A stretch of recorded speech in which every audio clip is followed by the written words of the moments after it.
안녕하세요. 박연미의 10미닛 오늘 첫 방송인데요. 자, 저희는 각설하고 오늘 가장 중요한 뉴스, 일용할 경제 뉴스 뭔지 딱딱 정리해 드리겠습니다. 다른 얘기 빼고요. 오늘 저희가 꼽은 첫 번째 뉴스는 깡통 전세 관련된 내용입니다.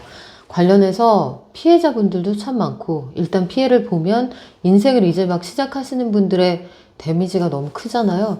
현황부터 먼저 말씀을 드릴게요. 깡통 전세, 이 경매법정으로 넘어가는 물건이 생각보다 굉장히 많습니다.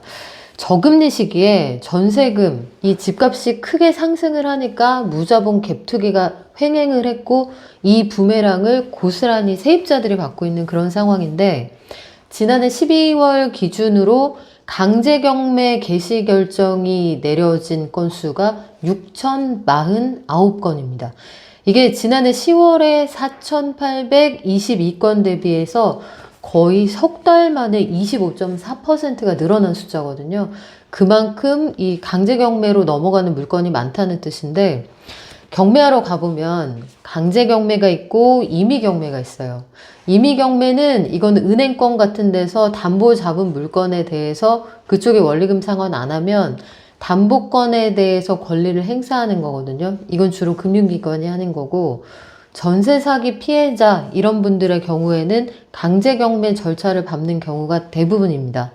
채무자, 그러니까 집주인이 내 돈을 안 내줄 때, 안 갚을 때 넘길 수 있는 그런 과정인데 이게 문제는 이렇게 할 수 있죠. 이게 세입자들의 권리인데 일단 이렇게 넘어가면 너무 오래 걸려요. 한 2년에 걸쳐서 법정에서 지루한 소송을 하고 그러고 나서 이제 그 집을 결국은 낙찰을 받으셔야 그 권리가 살아나는 건데 그 과정에서 유찰이 되기도 하고요. 참 복잡합니다. 이걸 법원의 전세보증금 반환 소송을 먼저 하시고 나면 집주인한테 이제 집주인이 이 내용을 인지했다는 부분을 끊임없이 내용 증명 보내셔야 될 거고 그래도 안 되면 결국 법원에 공시송달하고 이 과정만 해도 몇 달이 지나갈 거거든요. 이거 끝에 해서 통상 얼마나 걸리는지 통계를 내보면 관련된 소송이 결론 나올 때까지 한 2년 걸립니다. 중간에 그 인터벌이 워낙 길기 때문에 살고 계신 데에서 나와서 내가 소송까지 해야 된다. 이거 어렵고요. 일단 권리가 제대로 보장되기 전까지는 이사 함부로 나오시면 안 된다는 거 기억을 하셔야 되겠고 상황이 이래요. 그러면 일단 달라지는 세입자들을 보호하는 제도가 어떤 게 있는지 충분히 아시고 이걸 활용해 보시는 게 좋은데 미납 국세 열람 제도라는 게 있습니다. 이게 앞으로 더 정교화되지만 기존에도 이 제도가 없었던 건 아니거든요. 그러니까 민원24를 통해서 신청서 받아서 내 거 쓰고 집주인 동의 받고 집주인하고 내 거 계약서 그리고 신분증 요거 가지고 해당 건물에 있는 관할 세무서에 직접 가시면 국세 체납 내역 확인하실 수 있는데 여기까지만 들어도 너무 복잡하죠. 그리고 일단 계약을 했다는 전제가 필요하고 집주인이 동의할 거냐, 집주인이 신분증 내줄 거냐 복잡하잖아요. 그래서 기존에 이 제도가 있어도 활용하시는 분이 많지가 않았습니다. 그래서 정부가 4월부터 어떻게 할 거냐, 국세징수법 시행령을 개정을 해요. 그래서 어떻게 되냐면 앞으로는 내가 계약서 썼다. 내 이 집주인하고 권리관계가 있다. 그렇게 된다고 하면 이 집주인이 동의하지 않아도 이 사람이 오케이 하거나 신분증 주지 않아도 내가 확인을 하실 수가 있습니다. 4월 1일부터 열람 신청이 가능해지거든요. 문제는 아직까지 4월까지 한 석 달 남았잖아요. 그리고 기존에 계약하신 분들은 저 제도가 진작에 있었으면 하는 생각을 하실 텐데 또 아주 핵심적으로 우리가 짚어야 될 부분은 계약을 했다는 전제 하에 국세를 냈는지 체납했는지 알 수 있다. 이렇게 말씀드리잖아요. 그러면 내가 확인을 했을 때는 이미 이 사람이 국세가 납입이 돼 있든 안 돼 있든 이걸 되돌리기가 어렵다는 뜻이 되죠. 그래서 정부가 아예 근본적으로 주택임대차보호법도 고칠 예정입니다. 4월 이후에 이거 올해 상반기 국회에 통과시킨다는 게 정부 계획인데 이제는 계약서 정말 쓰지 않아도 가계약 단계에서 계약 직전에 이 사람은 거의 예비 계약자다라는 게 상호 동의가 되는 그런 수준이 되면 실제로 계약서까지 쓰지 않아도 집주인이 국세 체납했는지 안 했는지 요거 볼 수 있게 하는 쪽으로 법이 개정이 됩니다. 이 법이 어떻게 달라지는지는 잘 유심히 보셔야겠고요. 또 한 가지 팁을 하나 드리자면 전세 계약들 요새 굉장히 꺼리실 거고 뭐 반전세 하시든 아니면 월세인데 보증금을 최소화하시든 하겠지만 그래도 아마 서울에서 집을 구하신다, 수도권에서 구하신다, 광역시나 특별시에서 아마 그 보증금을 아무리 낮춰도 최소한 1,000만 원이 넘어가는 경우가 많을 겁니다.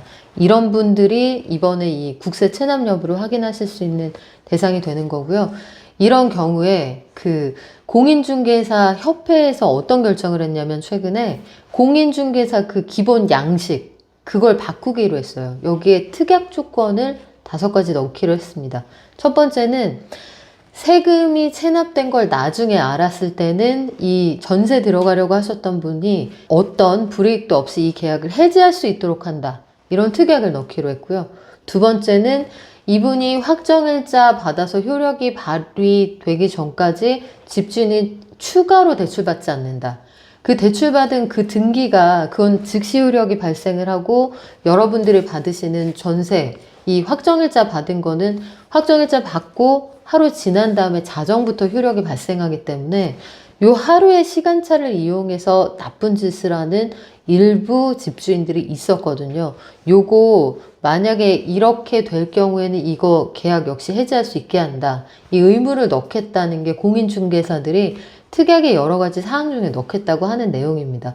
아마 기존의 양식 말고요. 새로운 양식이 이제 각 공인중개사 협회를 통해서 다 부동산에 이제 배포가 될 테고 내가 새로 계약을 앞두고 계시다 하는 분들은 이 계약서에 그런 특약사항이 있는지 공인중개사 협회가 한다고 했던 그 내용이 반영됐는지 계약서에 특약 보여주세요 하고 시작하시면 좋을 것 같아요. 자, 전세 관련해서 그리고 집주인이 대출을 추가로 받아서 근저당 요거 설정해버리면 굉장히 난감해지는 거잖아요. 내 거 전세를 받아놓고 전세가 없는 척하고 은행 가서 대출을 풀로 받으면 내가 전세금 못 받을 수도 있다. 이렇게 되는 거 아닙니까? 그래서 앞으로는 이것도 좀 아쉽기는 한데 1월 말부터 앞으로는 은행에서 집주인이 추가로 대출 받으려고 할 때 전세가 끼어 있는지, 이 전세가 얼마짜리인지, 집 대비해서 전세 빼고 남는 차익이 얼마인지 여기에 대해서만 대출할 수 있도록 제도가 달라집니다. 우리은행부터 시범사업을 시작하고요. 요게 1월 30일부터 시작이 되니까 이런 것들도 뭐 우리은행 홍보는 아닌데 일단 급하게 내가 계약해야 된다. 그리고 어디서 대출 받으셔야 된다. 가능하면 우리은행에서 이 조회될 때 서로 만사부려 튼튼이니까요. 요거 확인하시면 좋을 것 같고요.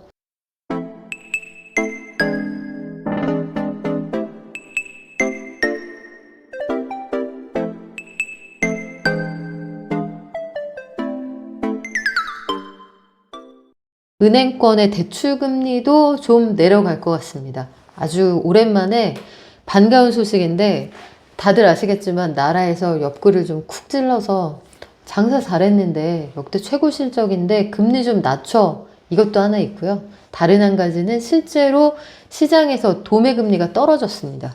은행들이 돈 떼우는 금리, 은행채 금리가 떨어졌고요. 코픽스 이거 여러분들 주택담보대출 받으실 때 기본이 되는 요 변동금리의 베이스가 되는 금리거든요. 요것도 진짜 오랜만에 한 1년 만에 소폭 하락을 했습니다. 이것 두 가지를 반영을 해서 국민은행부터 안내를 드리면요. 국민은행이 이 주택담보대출 요거 최대 1.3%포인트 금리 낮춘다고 했어요. 변동금리. 또 전세금리도 0.9%포인트까지 최고. 그러니까 최고치. 그거 다 해줄지 모르겠고요. 그런 사람도 있을 것으로 보인다. 이렇게 이해하시면 되겠습니다. 1월 26일부터 적용이 되고요. 농협도 1월 20일부터 0.8%포인트 변동금리 주택담보대출 금리가 낮아집니다. 1월 2일부터는 전세 대출도 약간 금리를 낮췄다라고 은행은 이야기를 하고요.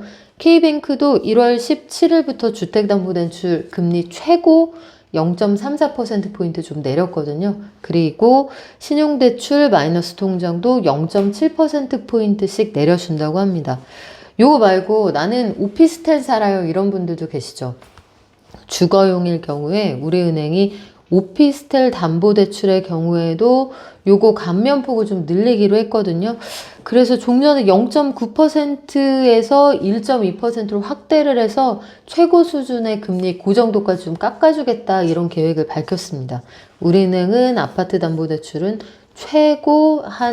최종적으로 보면 1% 조금 안 되게 가장 우대 받는 분은 그 정도 우대 금리를 줘서 금리가 실질적으로 낮아지는 효과를 주기로 했고요. 전세 대출의 경우에도 우대 금리 적용해서 최고 종전 대비 1.55%포인트 정도 금리 낮춰준다고 하니까 금리가 조금씩 낮아지는 기미가 보이거든요. 그리고 미국에서 조만간 1월 31일부터 2월 1일까지 회의하고 2월 1일 우리 시장에는 그 다음날 반영이 될 텐데 금리 어떻게 할지 이런 향방을 잘 보시면 당장 급한 거 아니면 그런 것도 확인하시고 대출 상품 구입하시면 좋을 것 같습니다. 오늘 첫 방송은 여기까지 할게요. 고맙습니다.